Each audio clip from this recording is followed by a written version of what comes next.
Om Shanti. Advance party book part 12 आगे continue करते हैं।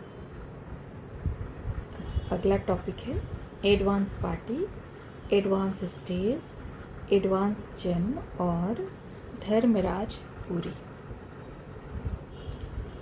बाबा ने कहा है, जो यथार्थ रीति पुरुषार्थ करके अपने विकर्मों को विनाश नहीं करेंगे और नए पाप कर्म करते रहेंगे, उनको अंत में विनाश के समय धर्मराज की सजाएं भोगनी होंगी। उन सजाओं को भोग कर रहा हुआ हिसाब किताब चुकतू करके ही घर वापस जा सकेंगे।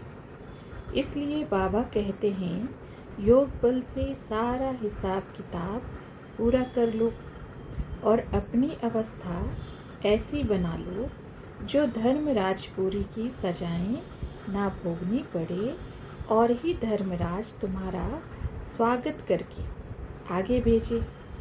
एडवांस पार्टी वालों को धर्मराजपुरी की सजाएं आदि नहीं भोगनी होंगी, क्योंकि वे एडवांस पार्टी में जाने से पहले ही अपना योग बल से या भोग बल से अपना सारा हिसाब किताब चुकतू करके सेवा अर्थ एडवांस पार्टी में गए हैं, अर्थात एडवांस पार्टी में जन्म लिया है।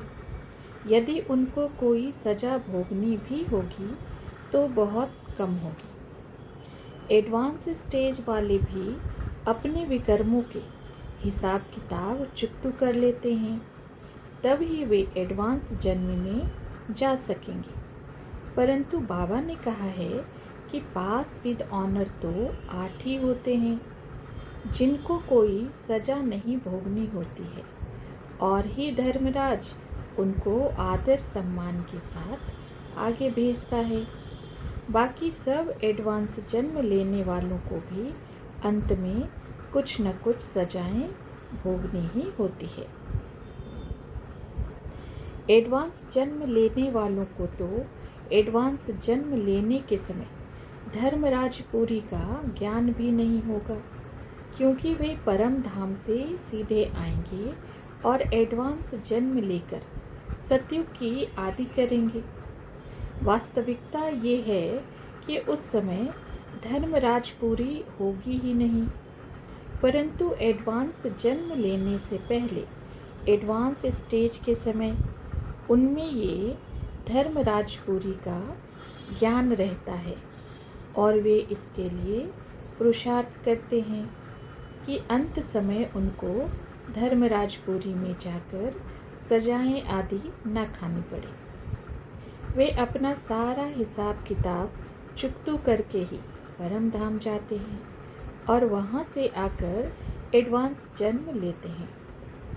एडवांस पार्टी और एडवांस जन्म लेने वाले दोनों ही संगम युगी ब्राह्मण जन्म से जब जाते हैं, अर्थात शरीर छोड़ते हैं, तभी अपना पूरा हिसाब किताब चुकतू करके जाते हैं। उनमें एडवांस पार्टी वाले इस दुनिया में जन्म लेकर सेवा का पाठ बजाते हैं और एडवांस जन्म वाले सीधे घर वापस जाते हैं और नई दुनिया में आकर एडवांस जन्म लेते हैं।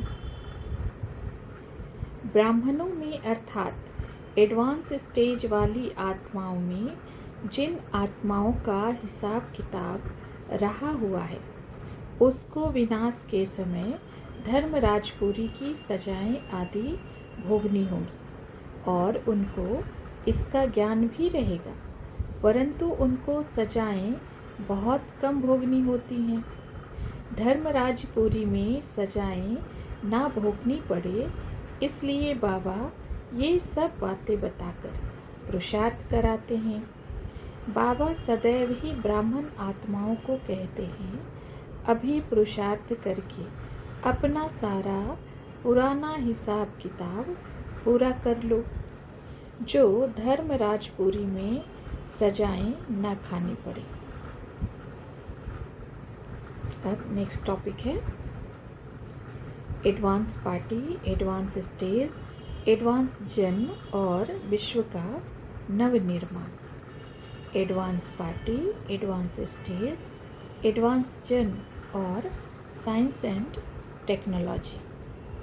एडवांस पार्टी और एडवांस स्टेज वाली आत्माएं नए विश्व के नवनिर्माण के लिए नए नए साधनों का आविष्कार करते भी हैं और वैज्ञानिकों ने जिन साधनों का आविष्कार किया उनको नए विश्व के नवनिर्माण के लिए उपयोग भी करते और वे ऐसी आत्माओं की सेवा भी करते हैं जो साइंस एंड टेक्नोलॉजी के द्वारा नए विश्व के नवनिर्माण में सहयोगी हों और नए विश्व का नवनिर्माण किया जा सके। एडवांस पार्टी वाले ये कार्य अपने में निहित संस्कार और अव्यक्त बाप दादा की प्रेरणाओं के आधार पर करते हैं और एडवांस स्टेज वाले ज्ञान सागर बाप से मिले ज्ञान के आधार पर यह कार्य करते हैं। अर्थात ऐसी आत्माओं को परमात्मा का ही आध्यात्मिक ज्ञान देते हैं जिससे उनको नए विश्व की जानकारी हो और वे अपनी आध्यात्मिक उन्नति और नए विश्व के नवनिर्माण में सहयोगी बने। वे उनको अपने योग बल से भी प्रेरित करते हैं। नए विश्व का नवनिर्माण करना और कराना विशेषकर एडवांस पार्टी वालों का ही काम है और नए विश्व का संदेश देकर आत्माओं को जागृत करना एडवांस स्टेज वाली आत्माओं का काम है। एडवांस जन्म अर्थात नए विश्व के आदि में यह साइंस और टेक्नोलॉजी अपने चरमोत्कर्ष पर होती हैं जिससे एडवांस जन्म वाली आत्माएं उसका उपयोग और उपभोग करती हैं, उनका सुख लेती हैं। परंतु विश्व नाटक के विधि विधान अनुसार वह साइंस एंड टेक्नोलॉजी का ज्ञान और कला निरंतर छीन होती जाती है क्योंकि एडवांस जन्म वाले और उनके बाद नए विश्व में जन्म लेने वाले किसी नए साधन का या नई टेक्नोलॉजी का आविष्कार या निर्माण नहीं करते हैं। वहाँ ये सब ज्ञान आने वाली आत्माएं परंपरागत पाती रहती हैं परंतु उस ज्ञान में निरंतर ह्रास होता जाता है और त्रेता के अंत और द्वापर के आदि तक जो संगम युग पर साइंस एंड टेक्नोलॉजी का निर्माण हुआ वह पूरा हो जाता है और द्वापर से नए साधनों के आविष्कार की आवश्यकता होती है और आवश्यकता अनुसार नए नए साधनों का आविष्कार और निर्माण होता रहता है। इसलिए ही कहा गया है आवश्यकता आविष्कार की जननी है। एडवांस पार्टी वालों का संबंध नए विश्व के नवनिर्माण में सहयोगी वैज्ञानिकों से अधिक होगा। एडवांस स्टेज वालों का संबंध विनाश के निमित्त बनने वाले वैज्ञानिकों और नए विश्व के नवनिर्माण में सहयोग करने वाले वैज्ञानिकों से भी होगा। उनकी प्रेरणाएं, वृत्ति, वाइब्रेशंस दोनों को अधिक प्रेरणा देने वाले होंगे। एडवांस जन्म लेने वाली आत्माओं के समय विनाश के निमित्त बनने वाले वैज्ञानिक तो होंगे ही नहीं क्योंकि उस समय विनाश का काम पूरा हो जाएगा। थोड़ी सफाई आदि होगी वह होती रहेगी। उनके समय नए विश्व के नवनिर्माण के निमित्त बनने वाले वैज्ञानिक ही होंगे।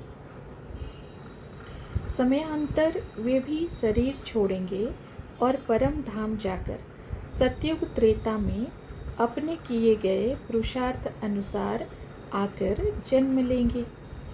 एडवांस जन्म लेने वाले एडवांस जन्म के समय इस क्षेत्र में कोई नया पुरुषार्थ नहीं करते हैं। वे उस साइंस एंड टेक्नोलॉजी से निर्मित साधनों का उपभोग मात्र करते हैं। वे अपने पूर्व जन्म में विश्व के नवनिर्माण अर्थ पुरुषार्थ करते हैं, जिसके आधार पर उनको एडवांस जन्म मिलता है। एक तरफ आगे अव्यक्त बाप दादा के महावाक्य है, एक तरफ समाप्ति का नगाड़ा, दूसरी तरफ नई दुनिया का नज़ारा साथ साथ दिखाई देगा। वहाँ ही विनाश की अति होगी और वहाँ ही जलमयी के बीच चारों ओर विनाश में एक हिस्सा धरती और बाकी 3 हिस्सा तो जलमयी होगी ना। अनेक देश भी एक सैरगाह के रूप में जल के बीच एक टापू के माफिक हो जाएंगे।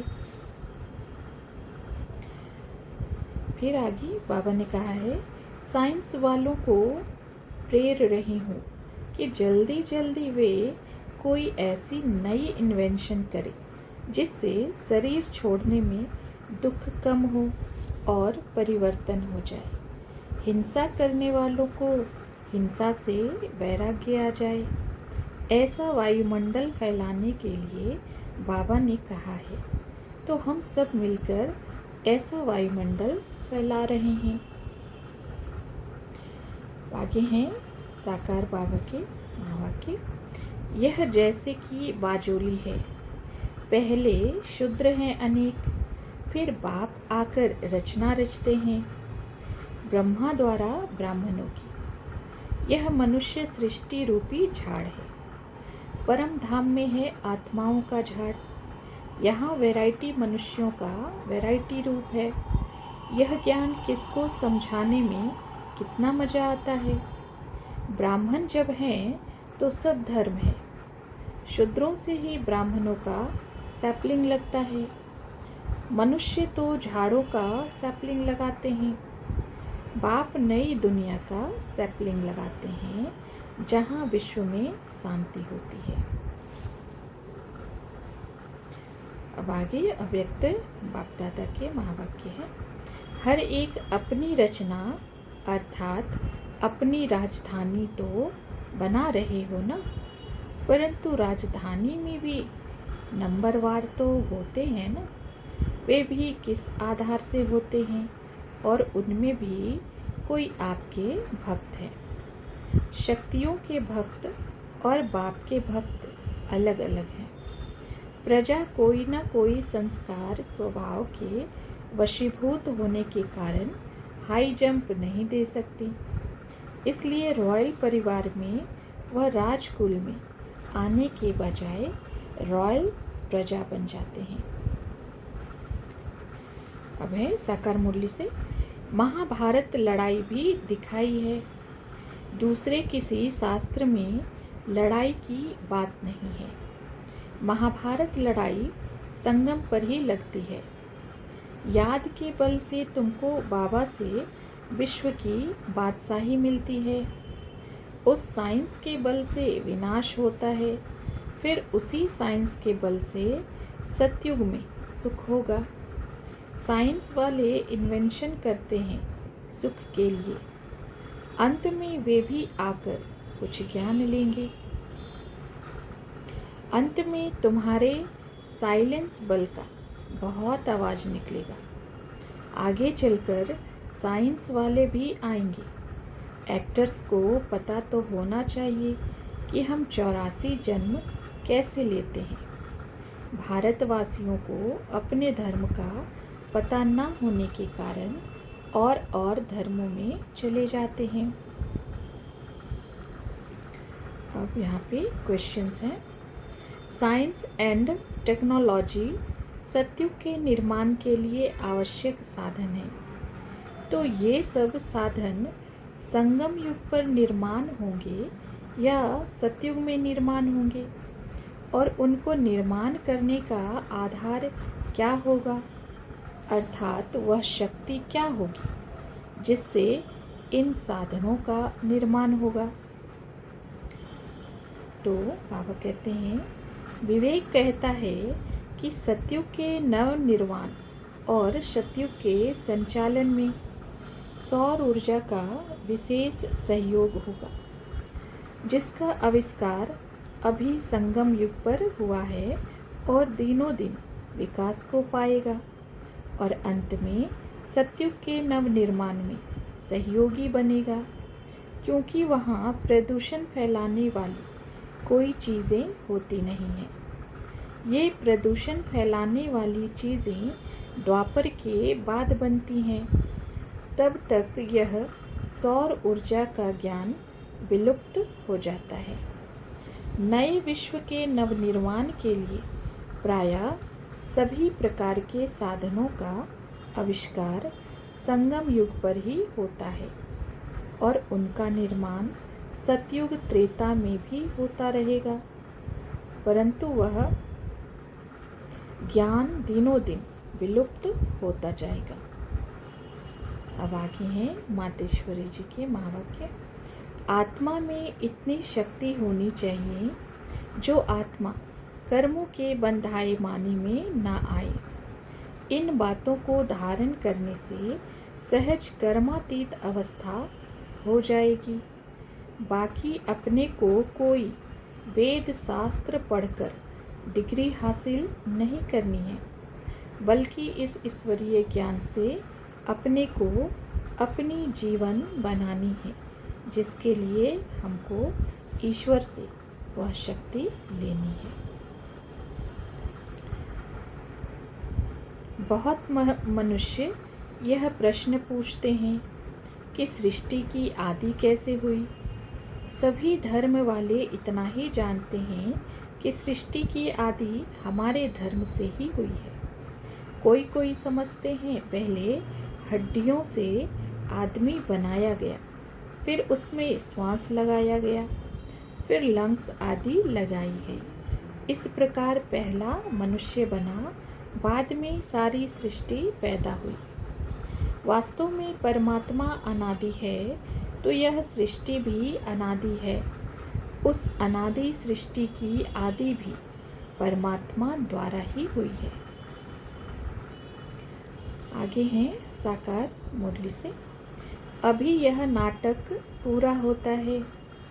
सब एक्टर्स शरीर छोड़ वापस परम धाम चले जाएंगे, बाकी थोड़े रहेंगे। दोनों तरफ के थोड़े थोड़े बचेंगे।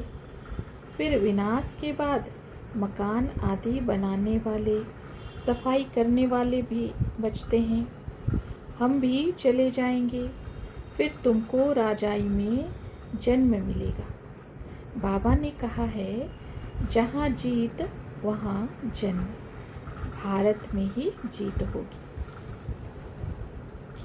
राजाएं आदि जो धनवान होंगे वे बचेंगे, जिनके पास तुम जन्म लेंगे। फिर तुमको सारी सृष्टि का मालिक बनना है। ऐसे नहीं कि यहाँ की धन दौलत कोई तुमको वहाँ काम में आएगी। वहाँ सब कुछ नया बन जाएगा। हीरे जवाहरों की खानियाँ भरपूर हो जाएंगी, नहीं तो महल आदि कहाँ से बनेंगे। इन बातों को समझने के लिए कितनी विशाल बुद्धि चाहिए। आगे है अव्यक्त मुरली से। साइंस वाले समय को और अपनी एनर्जी अर्थात मेहनत को, साधनों के विस्तार को सूक्ष्म और शॉर्ट कर रहे हैं, सफलता को भी पा रहे हैं। जैसे विनाश के अर्थ निमित्त बनी हुई आत्माओं की गति सूक्ष्म और तीव्र होती जा रही है, ऐसे ही स्थापना के अर्थ निमित्त बनी हुई आत्माओं की स्थिति और गति भी सूक्ष्म और तीव्र होनी चाहिए ना, तभी तो दोनों कार्य संपन्न होंगे। अभी अपने निराकार स्वरूप को जान तो लिया है, अब इसकी स्मृति स्वरूप के अभ्यास की गुह्यता में जाना चाहिए।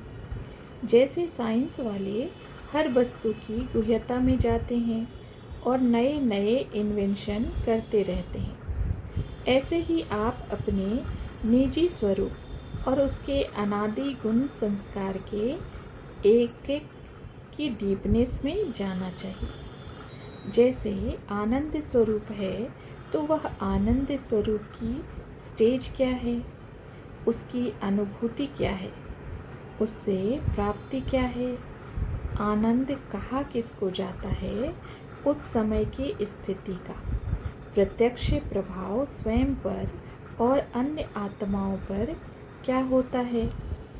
ऐसे हर गुण और शक्ति की गुह्यता में जाओ। अब है साकार मुरली से। भारत अविनाशी खंड है जिसका कभी विनाश नहीं होता है। यह साइंस जिससे अभी इतना सुख मिलता है वह हुनर भी वहाँ रहता है। साइंस की सीखी हुई चीज़ें दूसरे जन्म में भी काम आती हैं। ये विमान आदि बनाने वाले भी वहाँ होंगे जो विमान आदि बनाएंगे। अंतमति सुगति होती है। भल उन्हों में यह ज्ञान जो बाप दे रहे हैं वह नहीं होता है। अब है टॉपिक एडवांस पार्टी, एडवांस जन, एडवांस स्टेज और नए विश्व की राजाई। परमपिता परमात्मा कल्पांतर में आकर जब सारे विश्व में प्रजातंत्र की राज व्यवस्था होती है तब विश्व में पुनः राजतंत्र की राज व्यवस्था की स्थापना करते हैं, अर्थात राजाई की स्थापना करते हैं। क्योंकि विश्व में आदि से ही राजतंत्र की राज व्यवस्था रही है और उसमें ही विश्व सुखी रहा है। प्रजातंत्र की राज व्यवस्था तो कलयुग के अंत में थोड़े समय के लिए आई है। इस राज व्यवस्था का ज्ञान सागर बाप ने ज्ञान दिया है और पुनः कैसे राजतंत्र की राज व्यवस्था स्थापन हो उसके लिए पुरुषार्थ भी कराया है। राजा प्रजा बनने का विधि विधान अर्थात पुरुषार्थ क्या है वह भी बाबा ने बताया है।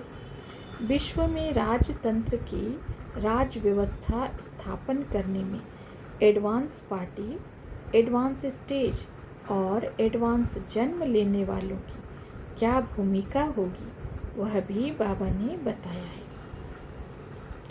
इस संबंध में कई बातें विचारणीय हैं जिनमें कुछ पर यहाँ विचार किया गया है।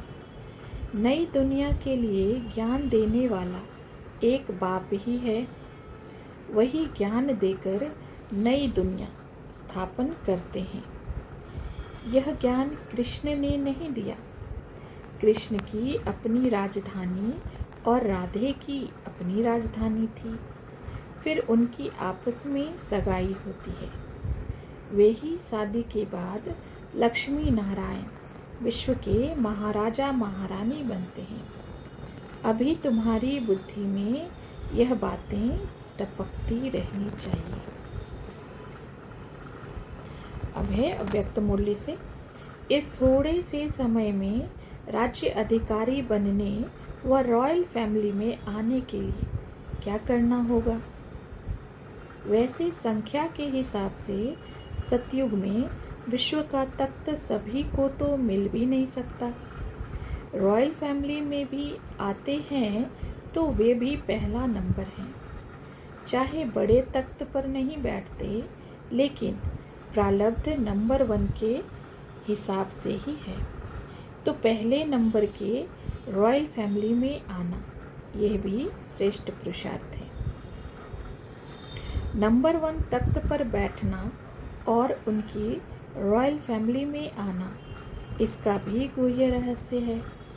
जो सदा संगम पर बाप के दिल तख्त नशीन स्वतः और सदा रहता है, कभी कभी नहीं। जो सदा आदि से अंत तक स्वप्न मात्र भी, संकल्प मात्र भी पवित्रता के व्रत में सदा रहा है, स्वप्न तक भी अपवित्रता को टच नहीं किया है, ऐसी श्रेष्ठ आत्माएं तख्त नशीन हो सकती हैं। जो आदि से चारों ही सब्जेक्ट में बाप के दिल पसंद है वही तख्त ले सकता है। साथ साथ जो ब्राह्मण संसार में सर्व के प्यारे, सर्व के सहयोगी रहे हैं, ब्राह्मण परिवार का हर एक दिल से सम्मान करता है, ऐसा सम्मानधारी ही तख्त नशीन बन सकता है। अगर इन बातों में किसी न किसी में कमी है तो वह नंबरवार रॉयल फैमिली में आ सकता है। प्रजा और भक्त इन दोनों में अंतर क्या होगा? प्रजा केवल ज्ञान और योग की प्राप्ति करने की पुरुषार्थी होगी। वह संबंध में समीप नहीं होगी, लेकिन दूर के संबंध में जरूर होगी। वह मर्यादा पूर्वक जीवन बनाने में यथा योग्य और यथाशक्ति पुरुषार्थी होगी। बाकी और भी जो दूसरे सब्जेक्ट्स हैं धारणा और ईश्वरीय सेवा के, उनमें भी यथाशक्ति सहयोगी होंगी, लेकिन सफलतापूर्ण मूर्त नहीं होंगी। अच्छा, ओम शांति।